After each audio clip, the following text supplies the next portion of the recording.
요한복음은 다른 복음서와 좀 달리 예수님에 대한 기록이 매우 많습니다. 여러 가지 부활에 대한 기록을 하고 있는 것을 보게 됩니다. 그래서 부활의 복음서다라고 할 수 있을 정도입니다.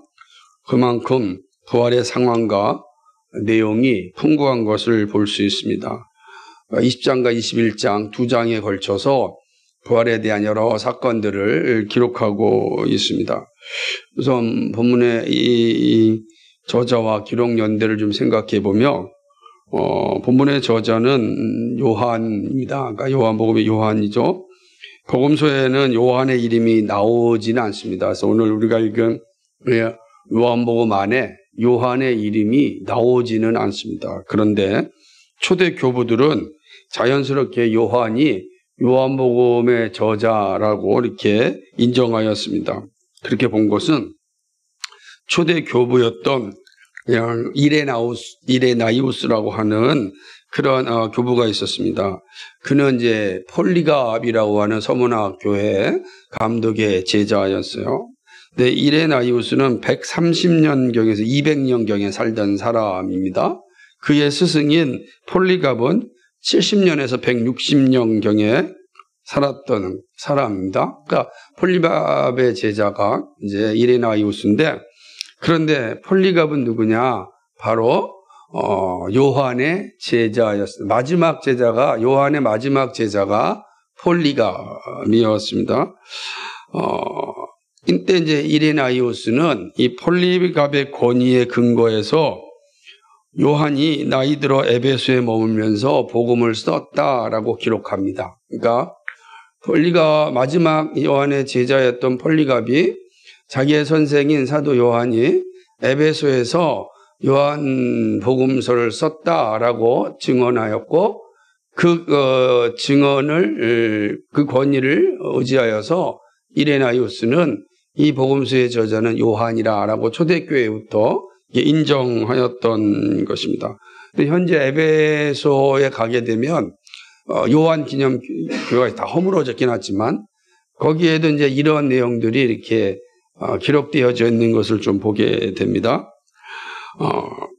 요한복음에는 요한의 이름이 나오지 않지만 놀랍게도 다른 복음서에는 요한의 이름이 한 20번 정도 나옵니다. 그러니까 이게 다른 복음서 마태, 마가, 누가에는 요한의 이름이 20번 정도 나오지만 정작 요한복음에는 자신의 이름이 없습니다. 오히려 근데 그 이름은 없지만 그가 누구인지를 알 수 있는 그러한 어떤 암시가 있는데 그 내용이 이런 거죠. 예수가 사랑한 제자 이렇게 표현됐습니다. 예수가 사랑한 제자 이렇게 지칭하고 있는 것입니다. 예수가 사랑한 제자는 이제 요한복음 21장 20절과 24절을 보게 되면 그가 사도 요한임을 이제 알 수 있습니다. 예수님이 사랑한 제자가 누구인가? 이게 사도 요한이구나. 이렇게 알 수 있지만 자기의 이름은 드러내 있지 않다라고 하는 것입니다. 그럼 요한은 누구인가? 요한은 세베대의 아들입니다. 형 야고보와 함께 예수님을 따랐던 그런 제자죠. 마태복음 10장 2절과 4절을 보게 되면 세베대의 아들로서 또 그 별명이 우레의 아들이죠. 그게 보는 겁니다. 요한은 제자들 중에 핵심 3인방 중 한 사람이었습니다. 그러니까 이렇게 이제 함께 지냈던 중요한 사람이고, 그리고 더 중요한 거는 사도 요한이 가장 오래 살았는데 예수님이 승천한 후에 예루살렘 교회의 아주 중요한 기둥이었습니다. 갈라디아서 2장 9절을 보게 되면 바울이 이렇게 표현하고 있어요.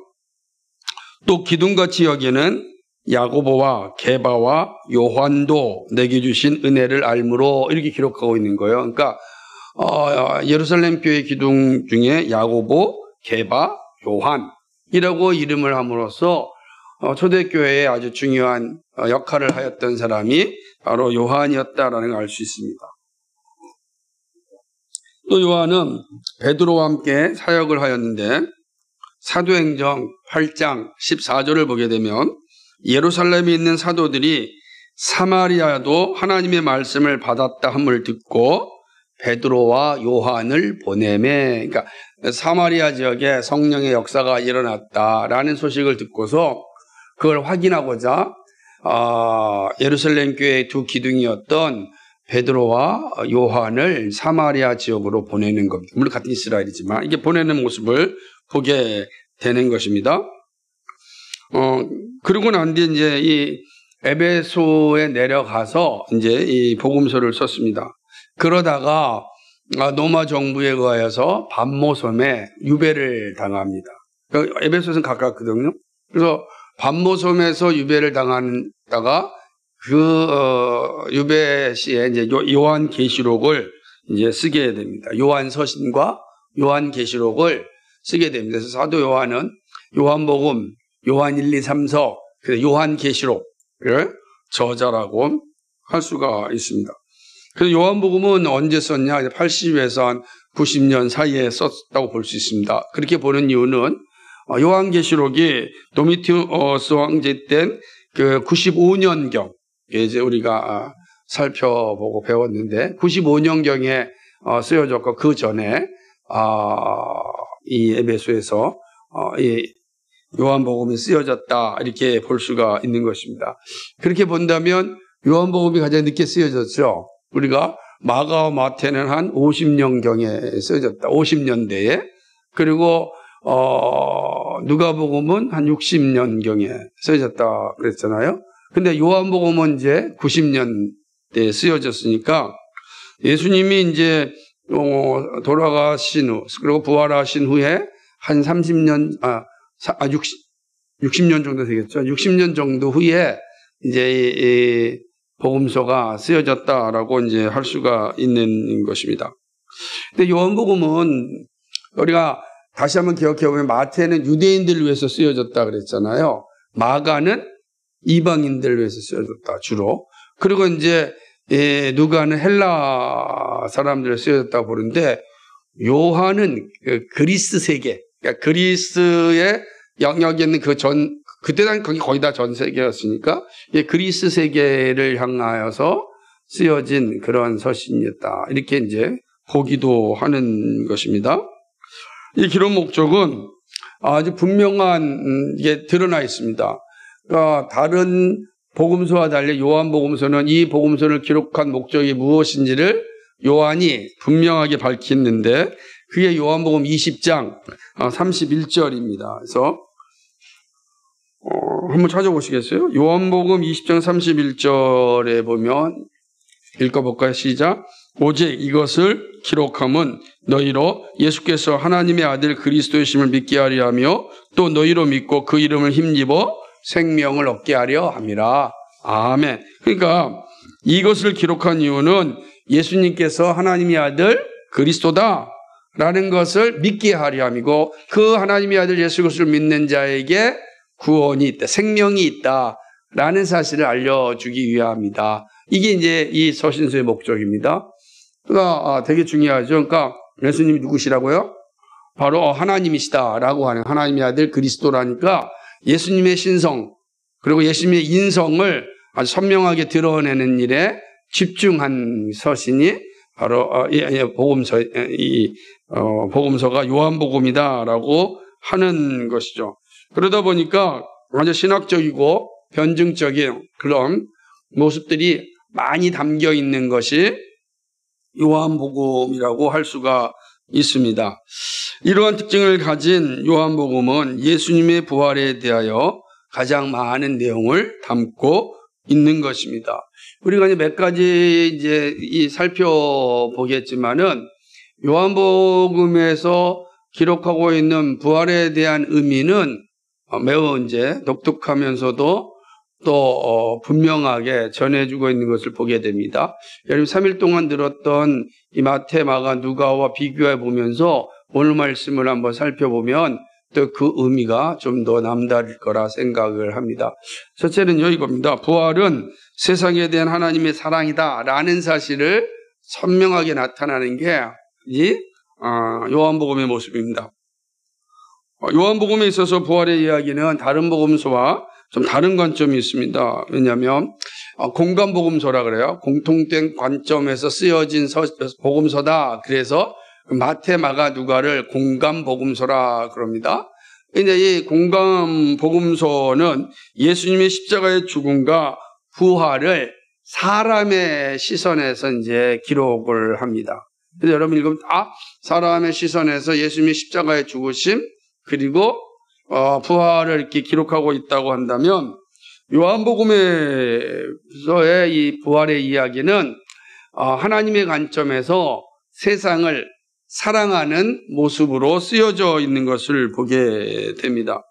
요한은 하나님의 시선으로 세상을 바라보게 우리를 초대하는 거죠. 그러니까 하나님께서 세상을 어떻게 생각하고 있는지를 사실은 볼 수 있도록 우리를 이끌어가는 게 요한복음의 아주 중요한 특징입니다.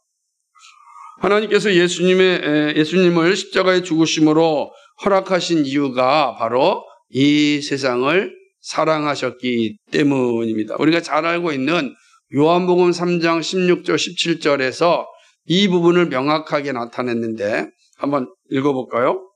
요한복음 3장 16절 17절입니다. 하시겠습니다. 시작.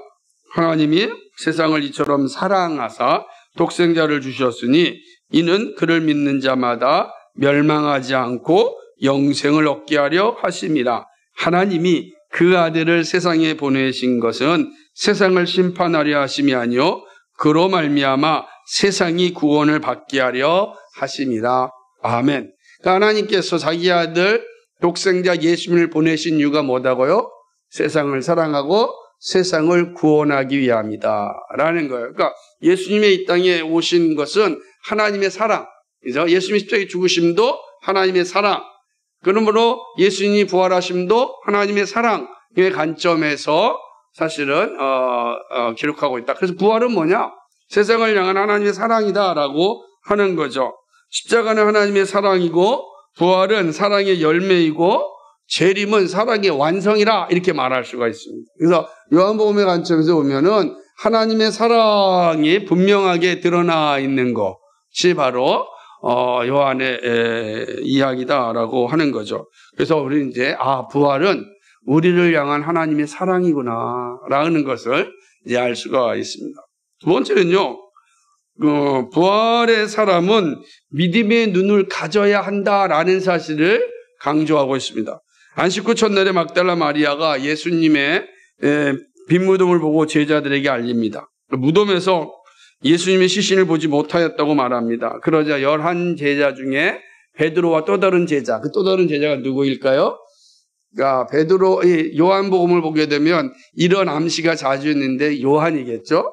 그러니까 베드로와 또 다른 제자인 요한이 이제 무덤을 달려가게 됩니다. 그래서 요한이 달리기가 빨랐는지 먼저 막 달려가서 빈 무덤을 보았지만 들어가진 않았습니다. 조금 뒤에 따라온 베드로가 오자마자 빈 무덤에 들어가서 빈 무덤과 세마포를 이제 보게 되는 것입니다. 그러자 이제 먼저 왔던 이제 요한도 주춤하고 있다가 같이 들어가서 확인하게 되는 것이죠. 그 빈 무덤을 보고서 이제 막달라 마리아의 말을 믿게 됩니다. 그러나 놀라운 것은 빈 무덤을 보았음에도 이들은 예수님이 말씀하신 부활에 대해 깨닫지 못하였다. 이게 이제 요한의, 그러니까 요한이 우리가 빈 무덤을 보았지만 요한도 베드로도 어떻게 생각하였다는 겁니까? 누가 이 예수님의 시신을 옮긴 게 아닌가 이렇게 생각하였다는 거죠. 그러니까 예수님께서 내가 3일 만에 다시 부활하리라 라고 하는 말씀을 깨닫지 못하였다. 그 내용을 기록하고 있는 것이죠. 그래서 9절에 보니까 그들은 성경에 그가 죽은 자 가운데서 다시 살아나야 하리라 하신 말씀을 아직 알지 못한 거였습니다. 그러니까 빈 무덤을 보았음에도 알지 못하였던 모습인 것입니다. 이때 무덤 밖에서 울고 있던 막달라 마리아가 울면서 이제 무덤 안을 들여다봅니다. 근데 놀라운 것은 아마 이제 요 시간을 잘 봐야 됩니다. 그러니까 베드로와 그 다음에 누구죠? 요한이 보고 없는 걸 보고 빨리 갔겠죠? 달리기 빠른 두 사람이. 그러고 난 뒤에 이제 막달라 마리아가 밖에서 울고 있다가 자신도 예수님의 빈 무덤을 확인하고 싶어서 무덤 안으로 이제 들어가게 됩니다. 이때 흰 옷 입은 두 천사가 예수의 시체가 시신이 누워있던 곳 중 하나는 머리편, 하나는 발편에 이제 딱 서 있는 겁니다. 그리고 천사가 묻죠. 왜 우냐? 왜 이렇게 우냐? 어찌하여 우느냐라고 이야기합니다. 마리아가 그 천사의 질문에 대하여 주님의 몸을 옮겼는데 어디로 옮겼는지 모른다라고 이제 대답을 하는 것입니다. 근데 이 참 재밌는 장면이요. 마리아는 이 말을 하고 뒤를 딱 돌아봅니다.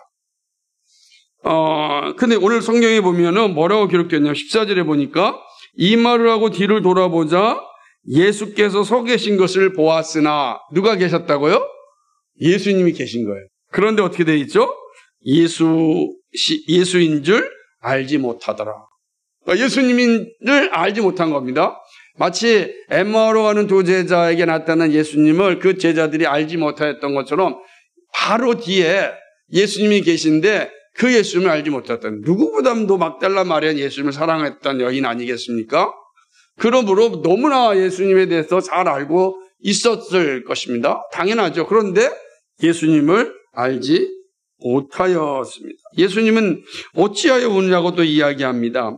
마리아는 예수님인지 알지 못하니까 뭐라고 이야기하였냐면, 그러니까 마리아 생각에 동산을 지키는 사람인 줄 알고 당신이 혹시 예수님의 시신을 옮겼으면 알려달라 이렇게 이야기하는 거죠.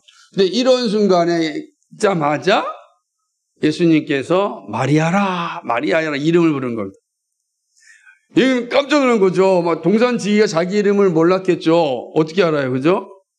그런데 자기의 이름을 부르는 거, 그 자기의 이름을 부를 수 있는 사람이 없단 말이에요.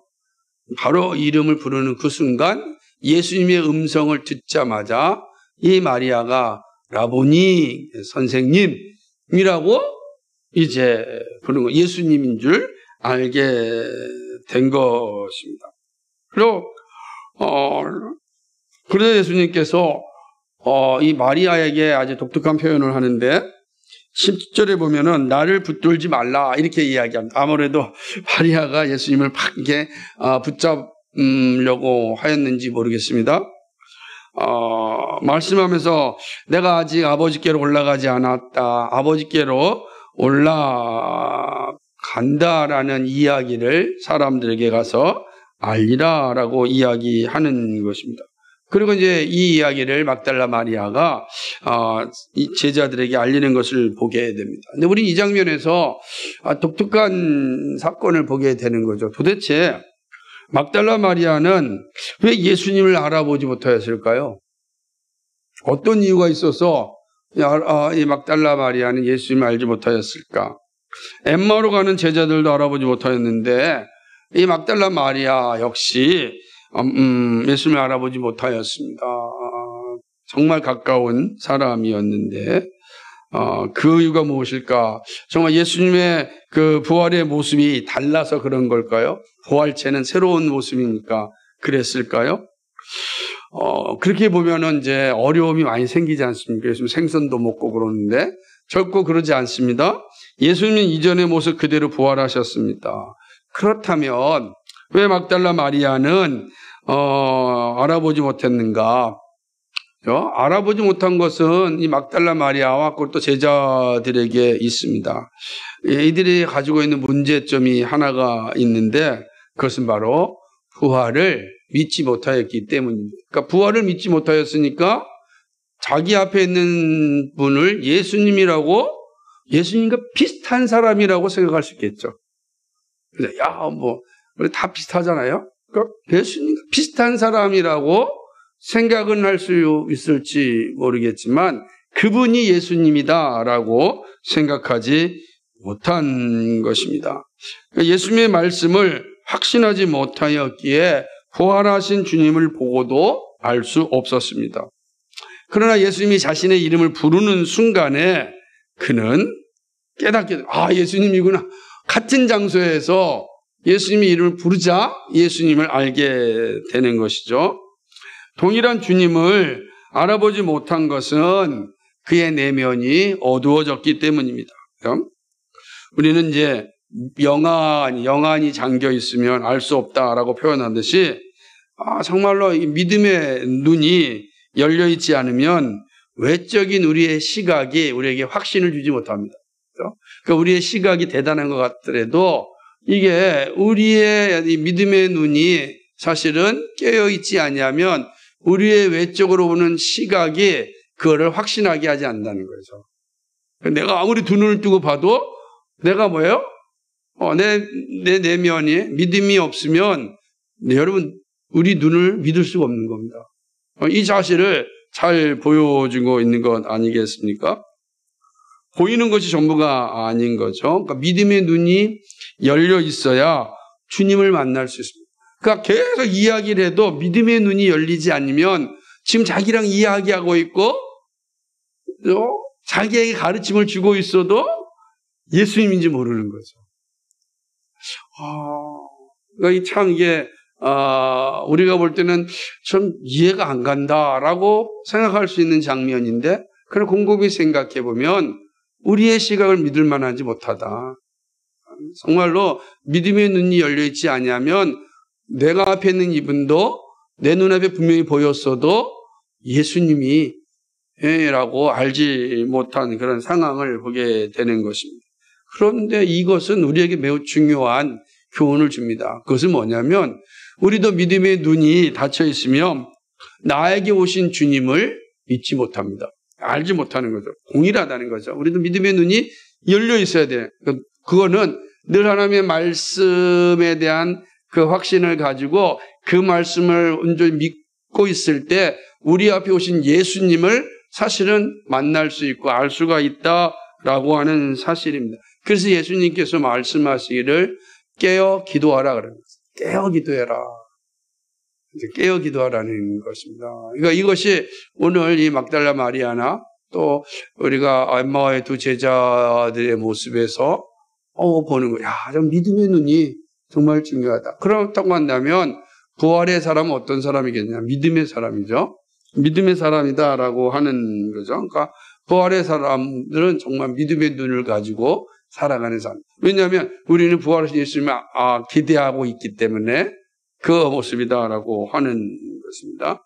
이것이 이제 요한복음에 나타난 독특한 장면이고 또 세 번째로 또 이제 요한복음에 나타나는 아주 요한복음에만 있는 부활의 장면을 기록하고 있는데 그것은 바로 부활의 사람은 새 생명과 새 능력을 받은 사람이라는 사실을 알려준 장면입니다. 이후에 예수님께서 제사들이 이제 모인 곳에 오셔서 평강을 전하시고 선물로 주십니다. 다른 복음서에서 오셔서 평강이 있을지어다라고만 하였어요. 근데 요한복음 20장 19절 23절에서는 예수님이 뭘 하시냐면 성령을 선물로 주시는 것입니다. 아주 독특한 기록입니다. 공간복음서는 예수님이 제자를 만나고 바로 복음을 전하는 사명을 주었습니다. 그런데 요한복음은 사명 21절과 함께 22절에 성령을 주십니다. 사명과 함께 성령을 주십니다. 예수님은 제자들을 향하여서 숨을 내쉬며 성령을 받으라 이렇게 말씀하세요. 그렇지 않습니까? 22절에 보니까 그들을 향하사 숨을 내쉬며 성령을 받으라 이렇게 말씀하고 있는 것을 보게 되는 것입니다. 사실 이 부분은 제가 요한복음 강의할 때 자세하게 설명했던 부분인데 잠시 요약하자면 숨을 내쉬는 것은 제자들의 죽어 있는 영혼을 깨우는 것입니다. 믿음의 눈을 갖도록 깨우는 거죠. 그리고 새 창조의 삶, 새 생명의 삶을 살게 하신 것입니다. 또한 일할 수 있는 능력을 갖춘 존재가 되었음을 의미하는 거죠. 그러니까 숨을 불어주심으로 창세기에 있는 것처럼 흙이 생명이 되듯이 다시금 죽어있는 제자들의 영혼을 깨어나게 하시는 거죠. 마른 뼈들이 생기가 되었듯이 살아 움직이게 하시는 것입니다. 그러니까 예수님께서 제자들에게 숨을 주심으로 그들의 절망 가운데 죽음 가운데 있는 영혼을 깨우고 그들에게 일할 수 있는 능력을 주셨다. 이게 이제 숨을 내셨다는 뜻입니다. 그러니까 이것은 사실은 뭐 다 설명하지 못하지만 창세기부터 시작되어서 또 에스겔 선지자를 통해서 보여줬던 모습과 그리고 오늘 예수님이 보여주신 모든 장면이 하나입니다. 죽은 자를 깨어나게 합니다. 그러니까 죽은 것 같은 이 제자들의 영혼을 다시 깨어나게 하셔서 하나님의 일을 할 수 있도록 하셨다. 이게 숨을 내신다라고 하는 것입니다. 그런 다음에 성령을 받으라라고 하는 것입니다. 성령을 받으라라고 하는 이 해석도 정말 다양하지만 우리는 어떻게 정리했었냐면은 공식적으로 나의 죽음과 나의 부활을 전하는 그리스도의 사명을 가지라라고 하는 의미로 우린 정리하였습니다. 그러니까 성령을 받으라라는 오순절 성령 사건을 미리 맛보는 거다라는 해석도 있지만 그러나 우리는 이 본문 성령을 받으라라고 하는 건 공식적으로 나의 죽음과 나의 부활을 전하는 사도의 사명을 가지라라고 하는 의미인 것입니다. 뿐만 아니라 성령을 받으라는 의미에는 복음을 전하는 이 전도의 사명은 성령이 능력이 있어야만 감당할 수 있다라고 하는 사실을 말해요. 오늘도 마찬가지예요. 우리가 복음을 전할 때 성령의 능력이 없이는 우리가 복음을 전할 수가 없어요. 여러분, 아무리 가까운 사람이라 할지라도 예수님 믿으세요라고 하는 이 말이 나오는 건 정말 성령이 나를 역사할 때 사실 내가 편안하게 이야기합니다. 되게 힘든 거 어려운 겁니다. 그러니까 이 말은 동일한 겁니다. 우리가 성령을 받지 아니하면 우리가 복음을 전할 수 있는 능력이 없다. 그런데 성령을 받으면 복음을 전할 수 있는 이제 능력이 생긴다라고 하는 것입니다. 그런 후에 이제 누구의 죄를 사하면 사하여질 것이고 그대로 놔두면 그대로 놔둘 것이라고 말씀하였습니다. 이것은 로마 캐톨릭의 어떤 말하는 사제의 죄 사명권, 여기서 고해성사 제도가 나왔는데 그런 거 아닙니다. 그렇게 생각하면 안 되고 이것은 죄 사함의 말씀을 선포하는 능력을 의미하는 겁니다. 그러니까 이제 사도들에게 그리고 그리스도의 영을 받은 모든 하나님의 사람들에게 하나님 주신 놀라운 선물이 뭐냐? 죄사함의 말씀을 선포하는 능력을 줬다라고 하는 거죠. 누구든지 나가서 이 말씀을 선포하면 그 말씀을 듣고 회개하는 자는 생명에 이르고 그 말씀을 듣지 않는 자는 멸망에 이른다. 이걸 우리 모두에게 주셨다라고 하는 거죠. 그래서 이 말씀이 어떤 자에게는 생명에 이르는 향기가 되고 어떤 사람은 죽음에 이르는 냄새가 되는 겁니다. 바울이 그렇게 말하지 않았습니까? 그래서 이 말씀을 전할 때 나타나는 놀라운 능력들이 있다라고 하는 것이죠. 이 말씀을 듣는 자들은 생명에 이르지만 듣지 않는 자들은 사망에 이른다. 그러니까 이처럼 부활하신 예수님은 제자들에게 엄청난 능력과 사명을 주었습니다. 이게 부활하신 주님이 제자를 만나서 주신 사건이에요. 그래서 사실은 잘 보면 누가 마태복음만 봐도 땅끝까지 이르러 제자를 삼으라만 되어 있잖아요. 어떻게 우리가 이르러서 저들에게 정말로 이 제자를 삼는 일을 할 수 있을까? 또 마찬가지로 누가 같은 데서는 가서 말씀을 전하고 또 전할 때 역사가 일어나고 구원받는 마치 세례가 구원의 조건인 것처럼 이야기하는 복음서도 있지만 이게 어떻게 이루어질 수 있을까라고 하는 것을 사실은 요한복음은 잘 이게 보완하고 있는 거죠. 요한복음 뭐죠? 성령이 우리에게 그리스도께서 우리에게 새 생명을 주셨고 새 능력을 주셨고 말씀을 선포할 수 있는 자격을 주셨고 그리고 우리에게 이 말씀을 전할 때 사람들에게 일어나는 죄사함의 역사가 있을 수 있음을 우리에게 허락하여 주셨기 때문에 가능하다. 그러니까 예수님의 부활하신 예수님께서 우리에게 성령을 주심으로 우리가 이제 나가서 땅 끝까지로 복음을 전할 수 있는 그런 능력을 갖게 된 겁니다. 우리에게 능력이 없어요. 성령이 임하실 때 능력이 주어진 이 사실을 잘 말씀하고 있는 것입니다. 그래서 이제 부활신앙을 가지면 이전의 삶을 살 수 없는 이유가 여기에 또 존재하는 것입니다. 부활의 사람은 새 생명과 새 능력을 받은 사람입니다. 그러니까 부활 이전에 우리의 삶과는 전혀 다릅니다. 부활 이후에 우리의 삶은 성령을 받은 자로서 우리의 입술을 통하여 들려지는 것이 어떤 사람에게는 생명에 이르는 향기가 되고 어떤 사람은 죽음에 이르는 냄새가 되는 겁니다. 그 능력을 받은 사람. 그러니까 우리는 부활 이전으로 돌아갈 수가 없죠. 우리의 말 자체가 부활 이전으로 돌아갈 수가 없는 사람이다. 이 사실을 아주 잘 보여주고 있다라고 하는 것입니다. 그러니까 그리스도인은 능력을 받은 자로서 살아가야 할 책무가 있다.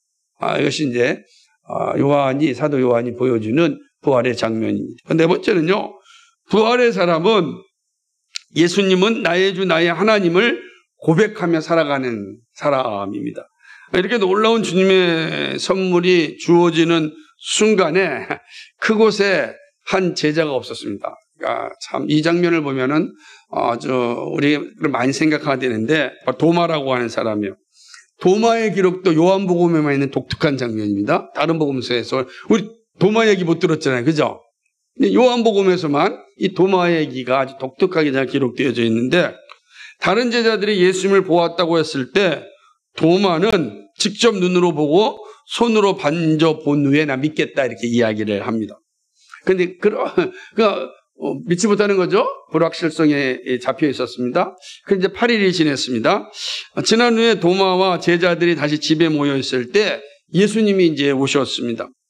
그리고 도마가 있는 걸 예수님이 보시자마자 도마에게 뭐라고 얘기하냐, 네 손을 내서 내 손과 내 발을 만져봐라, 내 옆구리를 만져봐라 라고 이야기를 하는 것입니다. 근데 도마가 만졌습니까? 만진 모습이 나오지 않아요? 눈으로 보니까 바로 이제 예수님의 손과 발을 다 보자 이 도마는 어떻게 고백을 하냐면 예수님을 향하여 나의 주 나의 하나님이라고 고백을 합니다. 이거는 되게 중요한 고백이에요. 왜냐하면 복음의 핵심이거든요. 예수님이 누구라고요? 나의 주고 나의 하나님이시다라는 거예요. 이 복음의 핵심. 이 도마가 바로 부활하신 예수님을 만나자 그 자리에서 나의 주, 나의 하나님이라고 고백을 합니다. 그러니까 부활신앙을 가진 사람들에게 가지고 있어야 될 분명한 신앙 고백이 뭐냐? 도마가 처음으로 한 겁니다. 도마가 부활신앙을 가진 사람들의 모든 고백의 첫 번째예요. 우리는 다 이제 누구를 따라서 고백하는 겁니까? 도마의 신앙 고백을 함께하는 사람들입니다. 그러니까 도마가 이런 자리에 이르게 된 것을 보게 됩니다.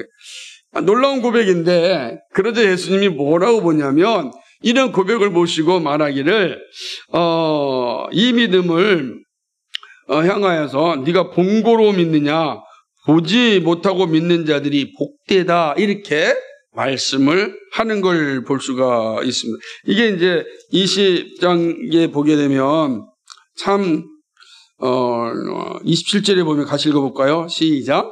도마에게 이르시되 내 손가락을 이리 내밀어 내 손을 보고 내 손을 내밀어 내 옆구리에 넣어보라. 그리하여 믿음 없는 자가 되지 말고 믿는 자가 되라. 29절입니다. 예수께서 이르시되 너는 나를 본고로 믿느냐? 보지 못하고 믿는 자들은 복이 있다. 이렇게 표현. 그러니까 놀라운 신앙 고백을 들으셨지만 예수님은 도마를 향하여서 말씀하기를 보지 못하고 믿는 자들이 복되다 이런 말씀을 하는 것입니다. 사실은 이 도마의 모습은 우리에게 많은 도전도 주고 고민거리도 줍니다. 왜 그러냐면요. 여러분 도마가 어떤 사람인지 아십니까? 요한복음에 기록된 도마의 모습 잘 기억이 안 나죠? 그럴 겁니다. 이게 우리가 너무나 이 요한복음 20장에 나타난 도마의 모습이 강렬하다 보니까 도마의 앞선 산들이 잘 기억이 안 나요. 그런데 도마의 생애를 따라가면 도마가 얼마나 열정적인 사람인지 알 수가 있어요. 그 장면을 이제 잘 보여주는 게 어디냐면 11장, 요한복음 11장 6절인 것입니다. 예수님께서 이제 복음을 전하면서 유대 지방으로 가려고 할 때 사람들이 유대 지방에 가면 예수님을 죽인다라고 하는 소문을 들었습니다. 그래서 이제 예수님을 향하여 유대 지방으로는 가지 마십시오라고 말하는 상황 가운데 도마의 고백입니다. 한번 읽어볼까요? 11장 16절 시작. 디도모라고도 하고는 도마가 다른 제자들에게 말하되 우리도 주와 함께 죽으러 가자. 놀랍지 않습니까? 도마가 제자들 앞에서 당당하게 얘기합니다. 우리도 예수님과 함께 죽으러 가자. 이거 할 때 우리도 예수님과 함께 죽으러 가자. 이렇게 말하지 않았을 거 아니에요. 그죠? 얼마나 강력하게. 야, 이러지 말고 우리도 예수님과 함께 죽으러 가자. 뭐 이런 아주 그냥 선동가적이고 열정적인 모습이 사실은 도마의 모습입니다. 이 모습이죠.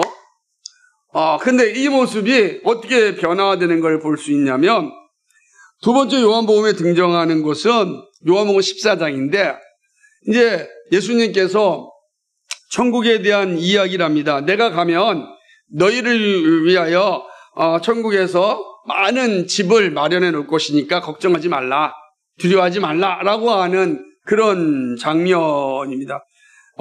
그것이 14장 1, 2, 3, 4절에 있는데 그때 도마가 뭐라고 대답하는지 아십니까? 5절입니다.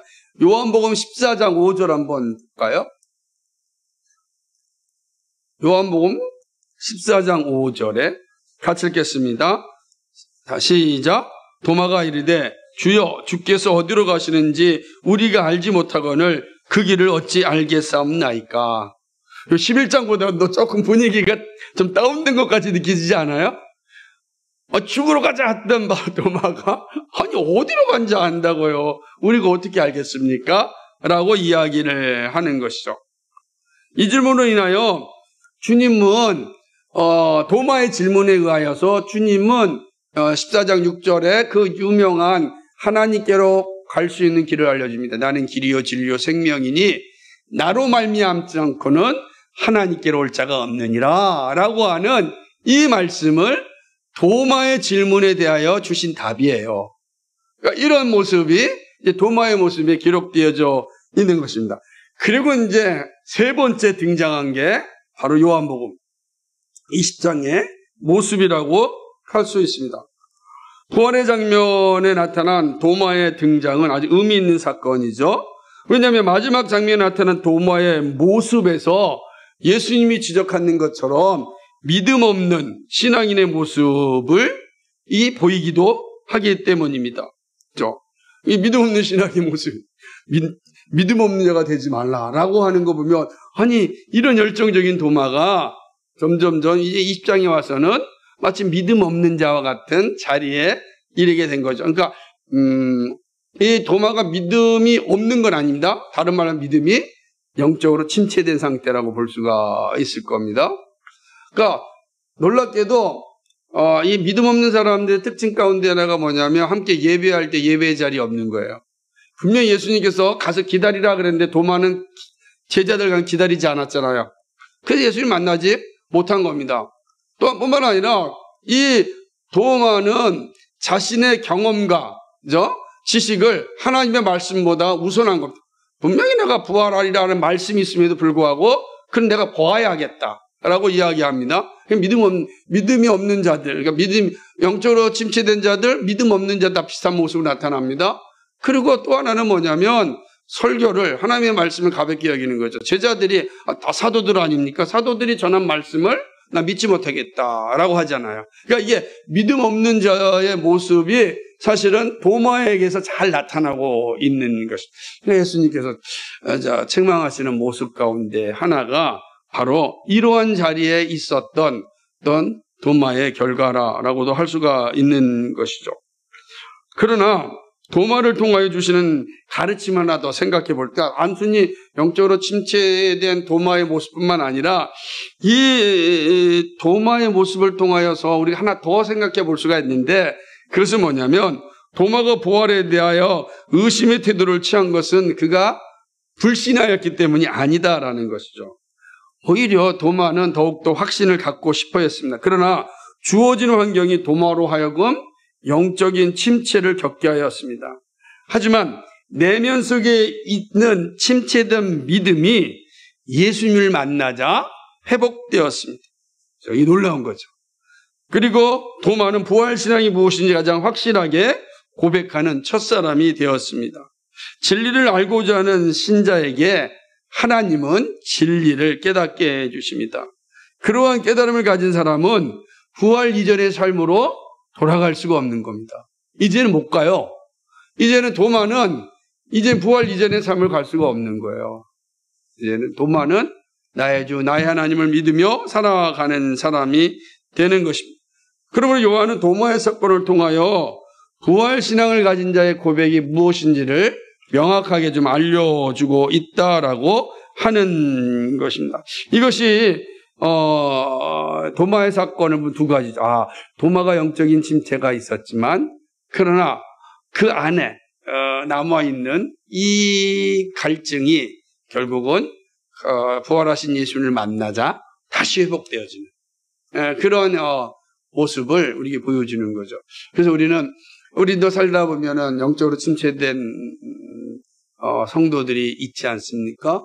그러니까 우리는 어떻게 됩니까? 정말 그 영적으로 침체된 자들이 예수 그리스도를 만날 수 있도록 부활하신 예수를 만날 수 있도록 기도하고 끊임 격려하고 그들을 그리스도를 부활하신 주님을 만날 수 있는 자리로 인도해 주는 일을 우리가 그 사람이 부활하신 예수를 만나면 도마와 같이 주는 그리스도시요? 나의 주, 나의 하나님이라는 놀라운 고백을 하게 되는 겁니다. 이 장면을 이 부활의 사건을 통해서 부활신앙이 이렇게 생명을 살리는 거다. 부활하신 예수를 만나는 건 생명을 얻는 것이고 믿음이 회복되는 것임을 보여줍니다. 그러죠. 마지막으로는 부활의 사람은 주님의 사랑을 계속해서 나타내는 일을 합니다.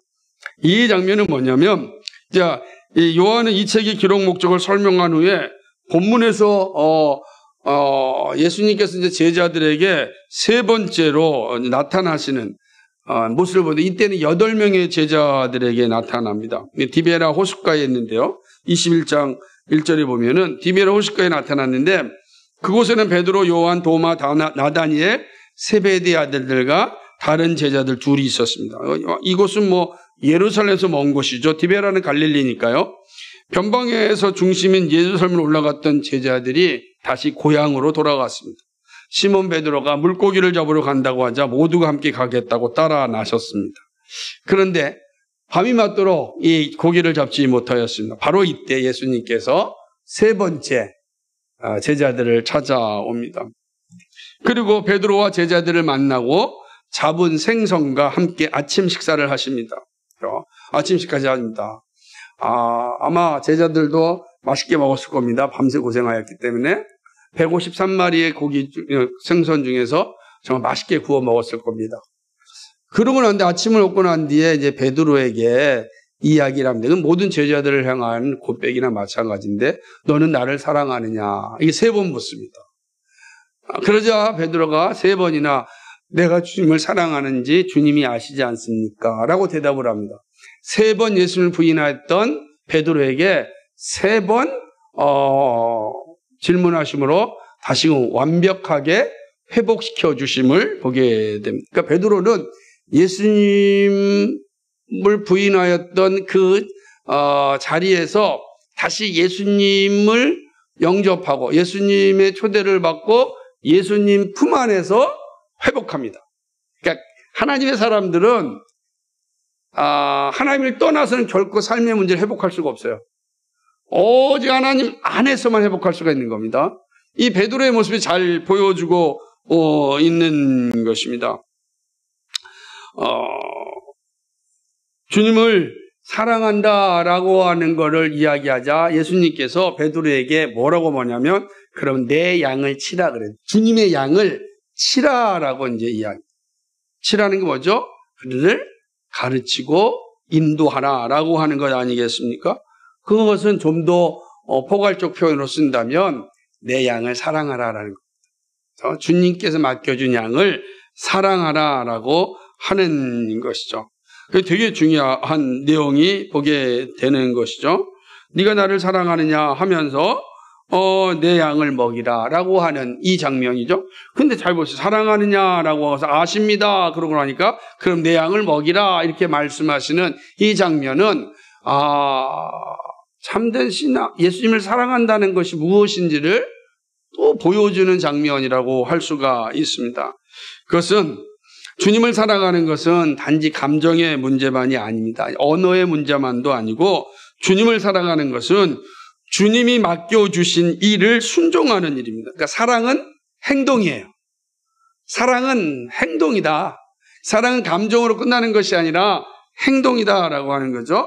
그 일을 통하여 주님을 사랑하는 일을 계속해서 나타내라는 겁니다. 너 정말 나를 사랑하느냐? 그럼 네 사랑을 해라. 그죠? 내 양을 먹이라. 그것이 나를 사랑하는 것이냐? 그럼 먹이려면은 사랑해야 먹이거든요. 그 내 양을 사랑하고 끊임없이 하나님의 말씀을 전하고 가르치는 것. 그것이 바로 하나님을 사랑하는 그런 모습이다라고 하는 것이죠. 베드로는요, 예수님의 명령을 듣고 이 사명을 감당하는 것이죠. 18절과 19절을 보게 되면 이건 이제 주일날 제가 말씀을 좀 나눌 텐데요. 베드로는 이 일을 위하여 자신이 원하지 않는 일도 해야 됩니다. 그러나 그럼에도 불구하고 예수님께서는 나를 따르라고 말씀하십니다. 그러니까 이가 정말 예수님을 사랑한다. 그러니까 부활의 신앙은 부활하신 예수님 안에서 온전한 회복을 얻는 것이고, 회복을 얻은 사람들은 예수님을 사랑하는 것이고, 예수님을 사랑하는 사람들은 예수님의 명령을 순종하는 사람, 예수님의 양들을 사랑하는 사람. 그러니까 또 다른 이들을 사랑하는 게 정말로 예수님을 사랑하는 것이다. 정말 우리가 예수님을 사랑한다면 예수님 사랑합니다 말에 끝나는 것이 아니라 사랑의 행동을 나타내야 되는데, 그것은 예수님께만 매달려 있는 것이 아니라 내 양을 치라고 하시는 거예요. 그게 나를 사랑하는 것이다. 네 주변에 있는 사람, 네 것이 가족이 될 수 있고, 친구가 될 수 있고, 교회 식구가 될 수 있고, 그들을 뭐 하는 겁니까? 사랑하는 거. 그것이 바로 나를 사랑하는 것이다. 예수님을 사랑하는 건 바로 우리의 이웃을, 우리의 가족을, 우리의 또 동료를 사랑하는 겁니다. 그게 예수님을 사랑하는 것이다. 이게 말씀하는 거예요. 그래서 부활의 사람은 어떤 사람이냐? 주님의 사람을 계속 나타내는 사람이에요. 부활신앙은 그런 겁니다. 그러니까 내가 부활신앙을 가졌다고 한다면 나를 사랑하신 그 예수님, 나를 회복하게 계신 그 예수님, 예수님의 명령을 따라서 다른 사람을 사랑하는 거예요. 이웃을 사랑하는 겁니다. 그게 정말 예수님을 사랑하는 거예요. 그게 예수님을 사랑하는 것이다. 그것이 바로 베드로의 모습을 통하여서 보여주게 되는 것입니다. 베드로는 이 명령을 받으느냐, 재밌는 장면이 기록되어 있는데, 사랑하는 제자자 요한의 일을 질문합니다. 근데 예수님이 뭐라냐? 네가 상관할 문제가 아니고 너는 내 일만 하면 된다. 이게 되게 중요하잖아요. 우리는 자꾸만 부활한 예수님을 만나 나의 주, 나의 하나님이라고 고백한다고 한다면 우리가 할 일은 주님의 명령을 내가 순종하는 일입니다. 다른 사람이 어떻게 사는지, 사는 게 어떻게 행하는지가 중요한 것이 아니라 내가, 그리고 그 사람도 다 주의 일을 순종하는 것이다 라고 하는 것입니다. 그래서 마지막으로는 사도 요한은 자신의 증언이 사실임을 밝히고, 예수님이 행하신 행적이 정말 많지만 책의 목적은 오직 예수를 믿고 생명을 얻는 데 있다라는 사실로 부활의 이야기를 마치고 있습니다. 그러니까 우리 이제 요한복음은 부활에 대한 사건들을 아주 다층적으로 이야기하고 있지만, 그러나 말하고자 하는 의미는 분명합니다. 말씀을 정리한다면 이런 것입니다. 부활은 세상에 대한 하나님의 사랑이다라는 사실을 선명하게 말씀하고 있습니다. 하나님의 사랑을 잊지 말아야 합니다. 사랑하사 독생자를 주시고 다시 살아나심은 우리를 향한 하나님의 사랑입니다. 부활은 사랑의 열매입니다. 그죠? 부활은 사랑의 열매예요. 그러니까 우리를 사랑하셨다. 예수님이 부활하심은 우리를 사랑하십니다. 우리를 죽음에서 영원한 생명으로 이끌어 주신 사랑입니다. 사랑. 십자가와 부활은 사랑이구나. 나를 향한 사랑이다라는 사실을 우리가 기억해야 됩니다. 부활의 사람은 늘 믿음의 눈을 가져야 됩니다. 그래서 살아계신 주님이 지금 내 옆에, 내 앞에, 내 뒤에 항상 계심을 볼 수 있어야 됩니다. 그러니까 우리의 믿음이 글자의 믿음, 감정의 믿음, 죽음 믿음이 아니라 산 믿음을 고백하는 것입니다. 그래서 지금 주님이 내 앞에 있고 내 옆에 있고 내 뒤에 계세요. 이를 볼 수 있어야 되는 거죠. 그래 볼 수 있어야 되는 겁니다. 여러분, 죽은 자는 말이 없어요. 그리고 움직이지도 못해요. 아니, 석상이나 동상이나 돌상, 그 자리에 있잖아요. 그러나 부활하신 주님은 지금 내 앞에 계시고, 내 옆에 계시고, 내 뒤에 계시고, 나와 함께 하시는 분입니다. 그럼 내가 언제나 어디나 어디서나 그 주님과 함께 동행하는 겁니다. 그 주님께 나의 모든 것을 이야기하고 주님의 응답을 듣는 겁니다. 이게 부활신앙을 가진 사람만 살아. 그러니까 부활신앙을 가진 사람은 이전으로 돌아갈 수가 없다고요. 이전은 못 가죠. 왜? 이전은 못 가는 게 왜? 우리 내 앞에 예수님이 계시는데 어떻게 가겠어요? 못 가는 겁니다. 그러니까 여러분이 어디에 있든지 무엇을 하든지 부활하신 주님이 함께 하십니다. 이 부활신앙이죠. 오늘 내가 가는 길에 나와 동행하시는 분, 부활하신 예수 그리스도. 그분이 나와 함께 하신다. 믿음의 눈으로 여러분 사셔야 돼. 믿음의 눈으로 예수를 볼 수 있어야 됩니다. 그렇죠? 우리의 시각이 아니라 믿음의 눈으로 지금 나와 함께 하신 예수님을 볼 수 있어야 됩니다. 그걸 우리가 이 요한복음을 통해서 배워야 되는 것이고, 부활의 사람은 이게 새 생명과 새 능력을 받은 사람입니다. 여러분 꼭 기억할 것은 그리스도의 능력을 받은 자로서 살아가야 될 책무가, 그리스도에는 이런 능력을 받은 자로서 살아가야 될 책무가 있다. 나는 그 책무를 가지고 있는 사람이다. 능력을 가진 사람은 능력을 나타내는 것입니다. 그러게 이게 성령을 받은 능력이 있는데 이 능력을 나타내지 않으면 안 되지 않습니까? 하나님께서 우리를 통하여서 이 땅 가운데 능력 있는 자로 살기를 원하신단 말이에요. 여러분의 삶의 자리에서, 가정에서, 직장에서 여러분이 만날 모든 사람들 가운데 능력 있는 삶으로 살게, 비실비실한 인생으로 살지 않고 능력 있는 삶을 살기를 원하시고, 왜 능력을 우리 주셨잖아요. 성령을 받으라. 능력을 우리가 받았잖아요. 그리고 우리의 말이 어떤 사람은 생명에 이르는 향기가 되고 어떤 사람에는 죽음에 이르는 냄새가 된다고. 능력이 우리에게 있다고요. 이 능력을 가진 사람으로서 우리는 당당하게 살아가야 된다. 거래 사람들의 분명한 신앙 고백은 어디에 있습니까? 나의 주, 나의. 오늘 도마가 고백하였던 그 신앙 고백은 우리의 신앙 고백입니다. 여러분 어디서나 어디에서나 나의 주, 나의 하나님, 예수님은 나의 주요, 나의 하나님이십니다. 예수님, 저는 예수님을 믿습니다. 이 분명한 신앙 고백은 부활신앙을 가진 사람은 할 수 있어요. 왜 그렇죠? 주님이 앞에 계시잖아요. 내 옆에 계시잖아요. 내 뒤에 계시잖아요. 그러니까 늘 주님께 얘기하는 겁니다. 주님, 전 주님 믿습니다. 확신하는 겁니다. 나의 주, 나의 하나님, 함께 계셔서 감사합니다. 오늘도, 어제도 함께 하신 주님, 오늘도 함께 하시고, 앞으로도 함께 하십니다. 내가 어디에 있든지 나와 함께 하십니다. 나보다 나를 더 잘하신 주님. 이 믿음의 고백이 있는 겁니다. 이것이 바로 나의 주, 나의 하나님이라는 이 고백인 거죠. 뿐만 아니라 부활의 사람은 주님의 사랑을 받은 사람으로서 늘 이 사랑을 나누는 것으로 살아갑니다. 주님 안에서 회복된 사람입니다. 그리고 일상에서 주님의 사랑을 계속해서 나타냅니다. 주님의 사랑을 주님이 택하신 자녀들에게 나타내는 일이 부활신앙입니다. 내가 부활신앙을 가졌다면 이제 여러분 가족들에게, 여러분 가족을 사랑해야 돼요. 사랑해야 돼요. 여러분의 동료를 사랑할 수 있고, 여러분의 친구를 사랑할 수 있고, 여러분과 함께하는 사람, 이웃들을 사랑할 수 있어요. 그것이 부활신앙을 가진 사람만 가는 거예요. 왜 내가 그런 사랑을 받았습니까? 이 사랑이 계속 나타날 때 네가 나를 사랑하느냐? 예! 주님이 아십니다. 라고 하는 이 고백을 하는 거예요. 그 베드로에게 한 것과 우리에게 하는 거거든요. 너 나를 사랑하느냐? 내가 너를 생명을 줘서 영원한 생명을 주었는데 너 나 사랑하느냐? 내가 너를 온전히 회복해 줬는데 너 나 사랑하느냐? 내가 너를 죽음 가운데서 건져냈는데 너 나 사랑하느냐? 너 소망 없는 삶에서 소망 있는 삶으로 건져냈는데 나 사랑하느냐? 라고 할 때 예, 사랑합니다. 그 사랑이 뭐냐? 나누는 겁니다. 사랑을 나누는 겁니다. 그게 부활신앙입니다. 그러니까 우리는 부활 이전으로 돌아갈 수가 없습니다. 이것이 요한이 우리에게 가르쳐주는 부활의 이야기인 것입니다. 더욱더 사랑을 나눌 수 있는 그런 믿음, 오늘 요한이 우리에게 가르쳐주시는 이 부활이 우리 가운데 잘 살아있기를 주님의 이름으로 간절히 축복합니다.